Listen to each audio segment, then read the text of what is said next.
இயேசு கிறிஸ்துவின் நாமத்தில் அன்பின் வாழ்த்துக்கள். இந்த நாளில் ஆண்டவர் உங்களுக்கு தருகிற வார்த்தை சங்கீதம் 41:3. படுக்கையின் மேல் வியாதியாய் கிடக்கிற அவனை கர்த்தர் தாங்குவார், அவனுடைய வியாதியிலே அவன் படுக்கை முழுவதையும் மாற்றி போடுவீர். பிரியமானவர்களே, இந்த காலை வேளையில உங்களோடு கூட ஆண்டவர் இந்த வசனத்தின் மூலமாக பேச போகிறார்.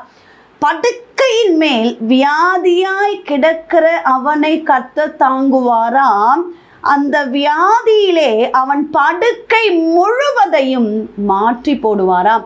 பிரியமானவர்களே, ஒருவேளை பலவீனத்தின் நிமித்தம், வியாதி வந்தது நிமித்தம் நீங்கள் இப்பொழுது படுக்கையில் காணப்படலாம்.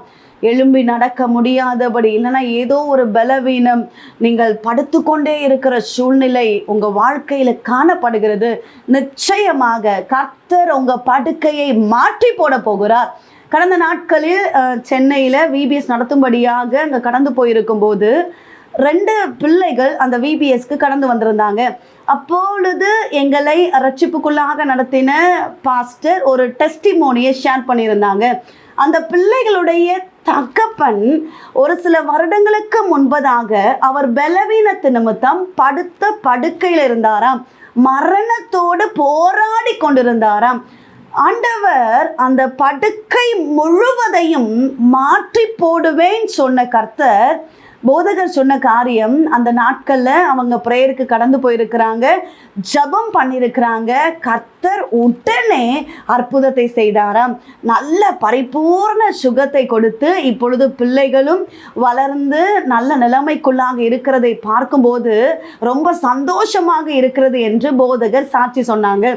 அன்றைக்கு கர்த்தர் விடுதலையை கொடுக்காமல் இருந்திருந்தால், அன்றைக்கு அவர்களுடைய வாழ்க்கையில இயேசு வராமல் இருந்திருந்தால், இப்பொழுது இந்த பிள்ளைகளை கூட நம்ம பார்த்திருக்க முடியாது அப்படின்னு ஷேர் பண்ணாங்க.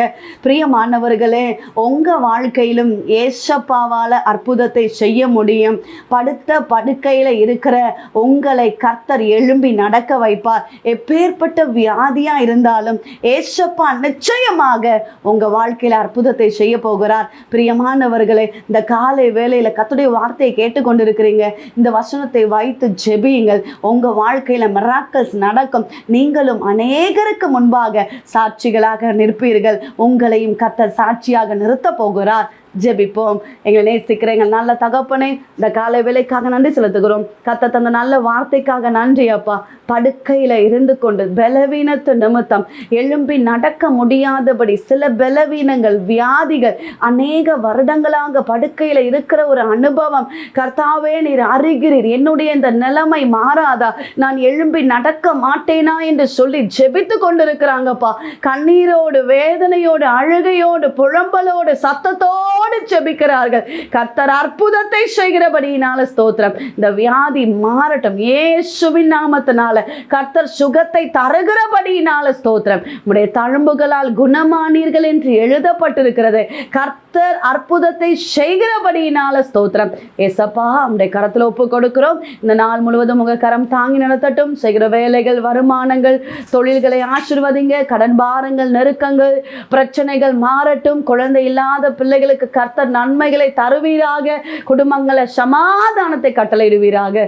இயேசு கிறிஸ்துவின் நாமத்தில் ஜெபிக்கிறோம் எங்கள் ஜீவனுள்ள நல்ல தகப்பனே, ஆமென். பிரியமானவர்களே, ஏசப்பா உங்களோடு பேசியிருக்கிறார். நிச்சயமாக ஏசப்பா உங்க வாழ்க்கையில பெரிய காரியத்தை செய்வார். உங்களுக்காக, உங்களுடைய ஜெப விண்ணப்பங்களுக்காக நாங்கள் ஜெபிக்கிறோம். நீங்களும் எங்களுக்காக, எங்களுடைய ஊழியங்களுக்காக ஜெபித்துக் கொள்ளுங்கள். இந்த டிவோஷன் மூலமாய் உங்களோட ஆண்டவர் பேசுகிறதை எங்களுக்கு பகிர்ந்து கொள்ளுங்கள். இந்த வார்த்தை அநேகருக்கு பிரயோஜனமா இருக்குமே என்றால் அநேகருக்கு ஷேர் பண்ணுங்க. God bless you.